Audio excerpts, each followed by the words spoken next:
Bonsoir à toutes et à tous, mes followers et followers. Aujourd'hui, j'ai décidé de vous parler d'un roman qui m'a profondément touché et qui, j'espère, va vous donner envie de le lire et surtout de vouloir poursuivre vos recherches durant cette période historique. Je veux parler bien sûr du roman Paroles du jour J, écrit par Jean-Pierre Gouaneau qui a écrit pas mal d'ouvrages, notamment sur la Première, mais aussi sur la Seconde Guerre mondiale. Alors aujourd'hui, je vais vous prendre une lettre en particulier qui m'a un peu ému. Bon, après, ça fait un moment que j'ai pas feuilleté le roman, donc je vais essayer de me replonger dans mes lectures et aussi vous donner envie, vous donner envie de lire. Sans plus attendre, commençons. Le lieutenant américain Robert Hutch débarque sur Easy Red le 6 juin 1944, après avoir été de tous les combats précédents, en Afrique du Nord et en Sicile. Il a 21 ans. Le tir des mitrailleuses est très intense. Il est impossible de localiser l'origine des rafales. Mais elles semblent venir de partout. L'eau est profonde, et la seule chose à faire est de s'y engouffrer. Pendant tout le temps que je passe dans l'eau, les balles percutent, les vagues juste sous mon nez et tout autour de moi. Je passe en revue le moindre des péchés que j'ai pu commettre dans ma courte vie, et je crois n'avoir jamais prié aussi instantanément. Je continue à marcher, étant convaincu que je n'arriverai jamais jusqu'au bout. En fin de compte, et contre toute attente, j'arrive. Ce n'est pas le cas pour un grand nombre de mes compagnons. Sur le rivage, la plage est constellée d'obstacles. Nous débarquons à marée basse. 400 hardes, environ 350 mètres. Oui, j'ai la description en dessous, vu que c'était une unité de mesure américaine. Voilà, vous savez tout. Poursuivons, mes amis. Alors, j'en étais où? Ah oui. Nous sépare du haut de la plage.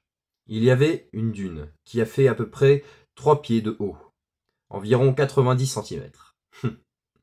C'est le seul endroit à couvert, depuis que nous avons quitté le bateau. La seule chose à faire, c'est de traverser la plage sous le feu ennemi et de s'y réfugier. Mais c'est provisoirement impossible. La plage est sous le feu croisé des mitrailleuses allemandes, qui la balaient depuis les points fortifiés, placés sur les hauteurs.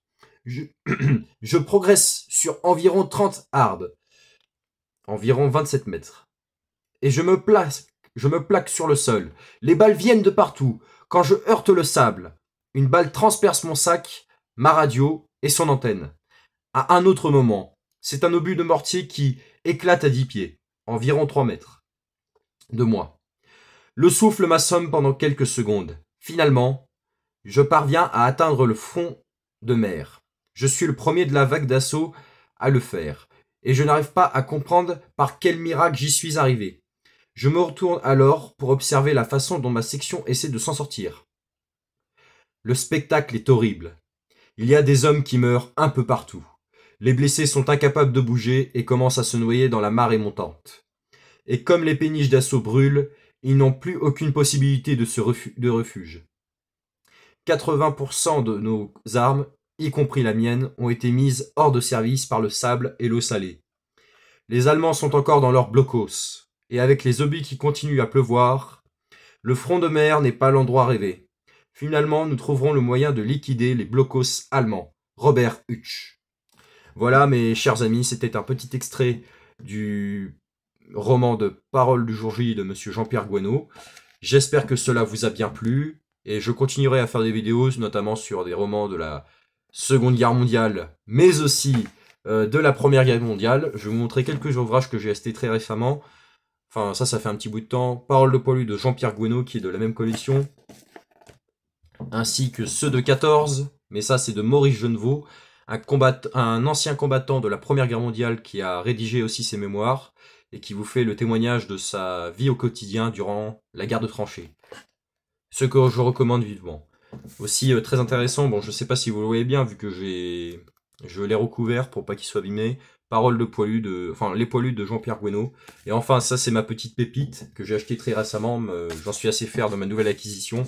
C'est l'épopée Lafayette, une escadrille de volontaires américains combattant pour la France, de 1914 à 1918.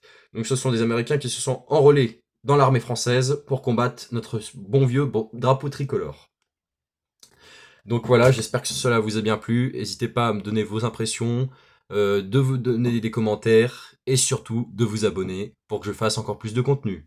Et si vous avez des idées pour que je fasse plus le buzz, n'hésitez pas à me les donner, je suis preneur de toute idée. Bon, bien sûr, pas des idées farfelues, hein. Faut que ce soit, comment dire, faut que ce soit cohérent et que ce soit possible, vous voyez. On peut pas faire l'impossible.